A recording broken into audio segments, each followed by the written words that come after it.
passion regardless of obstacles, of which I certainly had a few. The picture that you see on the screen there, that's a 29-year-old version of me, and this is the 60-something version of me. And although so many years have passed since that photograph was taken, my determination to follow my passion and my enthusiasm and excitement for life hasn't changed. And it's so interesting, we often feel that as we get older, life becomes less exciting. And I think actually the exact opposite can be true. Because the advantage of getting older, and there certainly are many, is that we're very much more comfortable with yourself, you're very much more confident, and you really don't give a whip what anybody thinks about you. And I think that's a luxury that comes with age. And I was fortunate through a combination of passion and circumstances to achieve my goal of not only becoming the first female airline pilot in South Africa, but also the first female flight instructor. And what got me through my challenges, like so many of us, it was my determination and my passion to succeed no matter what. And back in the 70s, flying was certainly a very male-orientated environment. And I was a petite woman in a man's world. Nothing about me screamed pilot. Probably the exact opposite was true. And although I loved flying and I was really excited about it, I also realized very early on that in order to get accepted by the other pilots, I would have to be exceptionally good at what I did. And I was determined to succeed at that. And really, considering my circumstances, which I will touch on in a little bit, for me it was actually quite an achievement. Although at the time, of course, you don't think of it like that because you're excited about what you're doing and you want to get to the next level, and so you don't think of it as you know, anything in particular special. But just to sort of put it into perspective, even now, almost 40 years later, female airline pilots still make up less than 4% of airline pilots worldwide. And I'm going to touch briefly on my childhood because I think probably if it wasn't for the challenges I went through in my childhood, I probably would not have achieved what I have achieved. Because this is a picture of my brother and me. We grew up in a very small place in Austria called St. Wolfgang. I looked very determined back then too. For those of you that might not be familiar, the Sound of Music was filmed in that area, so it's a very picturesque part of the world. And my brother and I lived with a very loving nanny that I affectionately called Mummy. And I didn't live with my parents and had very little contact with my parents for the first 6 years of my life. So when my parents decided to immigrate to what was then called German Southwest Africa, now it's Namibia, and to take Axel and me with them, I left behind everything that up to this point had been familiar and home to me. As far as I was concerned, Mummy was my mother and her place was home. So I spent all my school years in various boarding schools around Namibia feeling very lonely and very lost. And my father was a photographer, so we had a photography business in Walvish Bay. And actually what's quite interesting, this is our photo from there, and what's quite interesting about that picture, my son has just been back 3 years ago to Walvish because he wanted to see where I'd grown up. And he calls me and he says, "Mom, I can't believe you grew up in this place. This is the most desolate place I've ever been to." And it really hasn't changed much. It looks pretty much the same. So when I was 15, my father had his first heart attack and was unable to continue working. And this was our livelihood, so they had to find a way to keep going. And because I've been interested in photography and I've learned quite a bit about it from my father, they decided that their only option was to take me out of school at 15 to run the photography side of the business with my father guiding me from his bedside. And that actually worked amazingly well because we lived in a very small community and everybody knew what had happened and they were very supportive of the 15-year-old photographer. And this is a picture of my 17th birthday, and it was probably one of my happiest birthdays because at last we were all together as a family, something I've always dreamt about when I was in boarding school. If we could only be together as a family. Well, This, unfortunately, was very short-lived. 3 months after that picture was taken, my mother passed away. And within 2 years after that, my father had his second heart attack and passed away. So by the time I was 19, I was once again alone. And we were probably fortunate if we have a very happy and secure childhood, but often our challenges also become our greatest teachers and leave us with some very valuable lessons.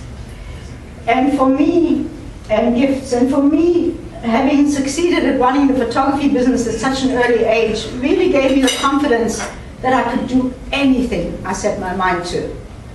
And that was probably one of the biggest gifts my parents gave me. And it also gave me the determination to follow my passions and to live joyously regardless of circumstances. There was nothing in my life that would have predicted where my life would take me or what I would achieve. I didn't land in my crib with a passion for flying, something I've so often been asked when interviewed. Did you always want to fly? No, it had never been on my radar as a possibility. I stumbled onto it by sheer chance going up to take some air photographs. But when I experienced the thrill of flying, I was hooked. My joy had guided me to my passion. And I clearly remember the first time I ever went up in a small plane. It was back in 1968. I was only 22 years old. And I had just finished photography school in Germany and went back to Namibia to help my uncle out in the photography business that he bought when my father passed away. And he said to me, oh, by the way, Kucki, I've rented a plane and a pilot for you to go up and take some air photographs. Never having been up in a small plane, I said, oh, that sounds quite exciting. And I wanted to take photographs in the glow of the evening lights. I showed up at Kucki Airport, which is a military airport in the middle of nowhere in the Namib Desert.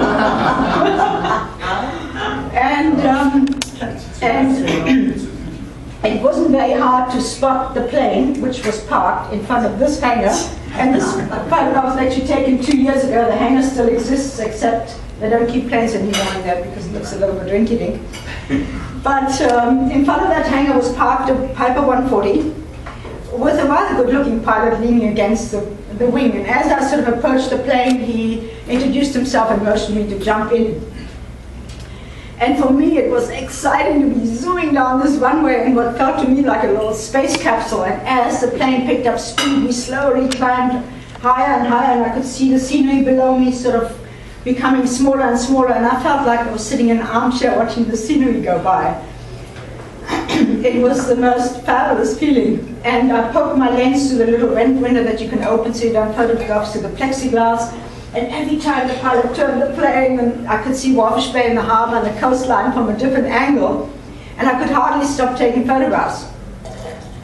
Well, when we finished our photo session, the pilot turned the plane towards the coastline, and we were looking straight into this huge orange ball that was just about to descend into the ocean. It was a breathtakingly beautiful sight. And the pilot sort of jokingly turned to me and said, would you like me to fly you into the sunset? Well, what am I supposed to say? So at this point, he just pushed the nose forward, and in a nose-down attitude, we headed straight for the water. Or so it seemed to me. I didn't care. Every cell in my body was vibrating with excitement. And a couple of feet above the water, he leveled the plane off and was skimming so close across the water that although I was sitting securely in my seat, I almost felt like I had to lift up my feet as not to get them wet. It was, as I said, the most exhilarating feeling for me.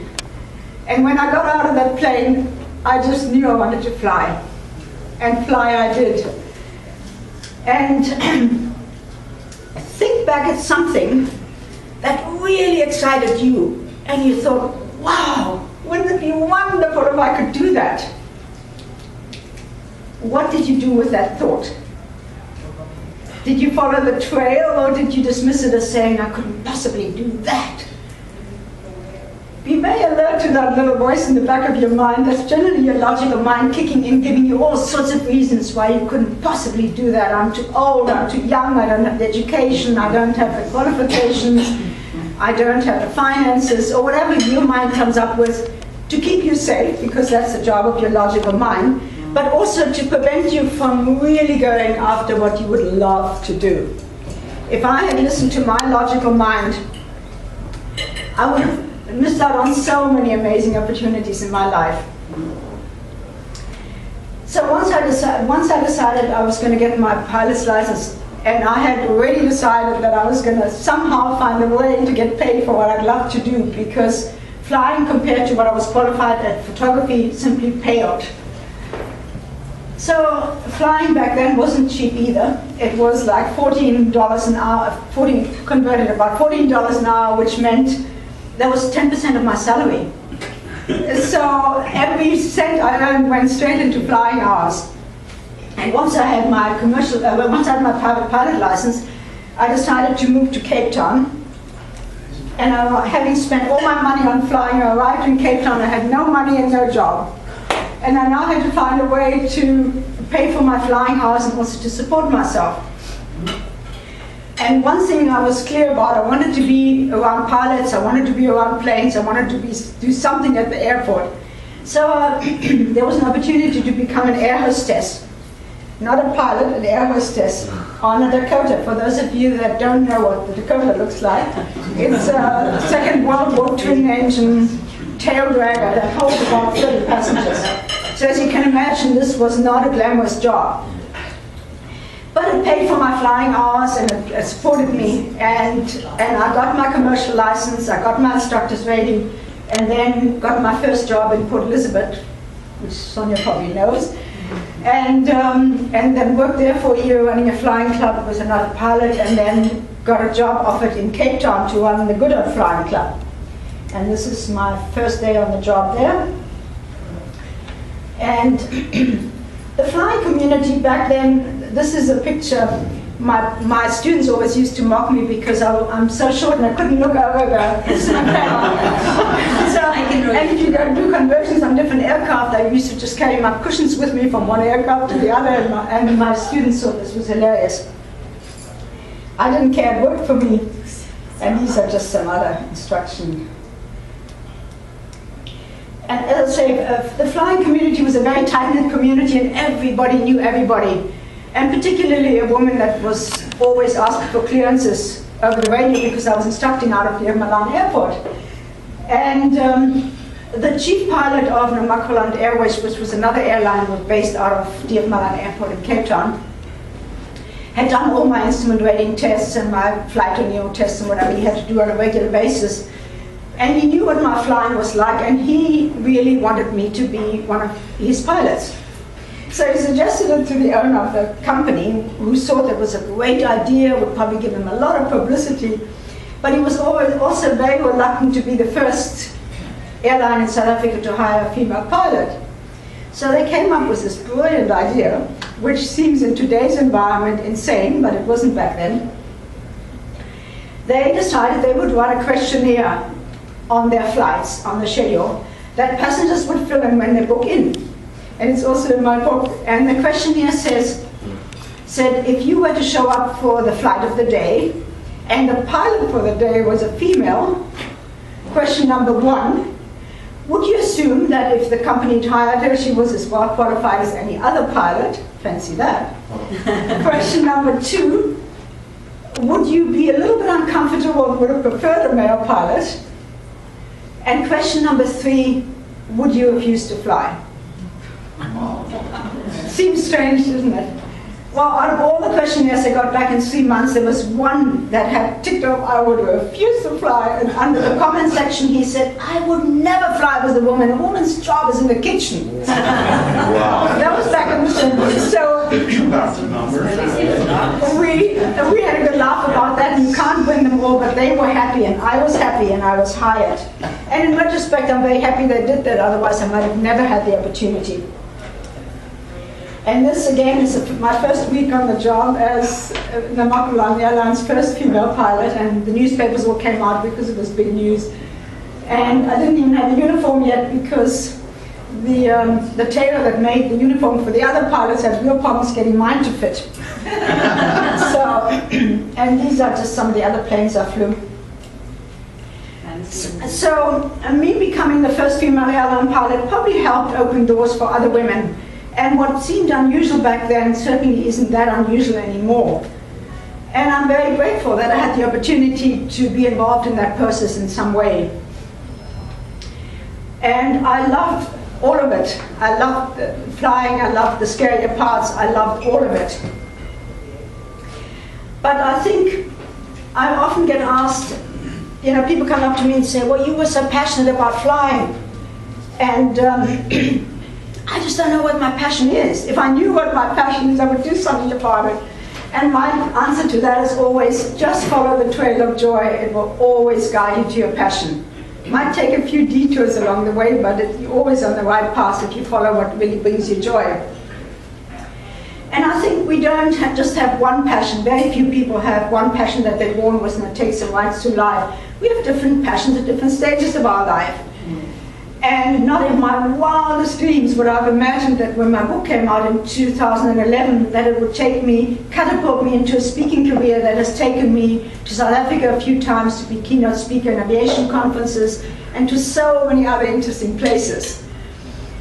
And I feel incredibly fortunate that now in my 60s, I'm able to completely reinvent myself and go on this amazing journey of being an author and speaker and inspiring others to follow their passion and live up to their full potential. Probably excites me as much as anything I've done so far. So next time you come across something and you say, wow, wouldn't that be wonderful if I could do that? And you start hearing that voice, I hope you think back on this morning and say, well, I listened to this girl and she said she was the first female airline pilot in South Africa, and if she can do that, I can certainly do anything I set my mind to. And we absolutely can, because I don't think we ever are given a dream or an opportunity without also having the ability to achieve it within us.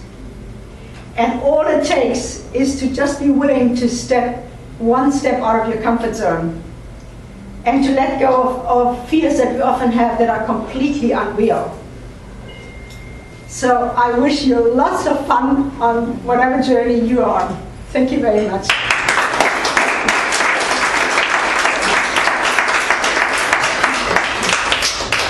Thank you.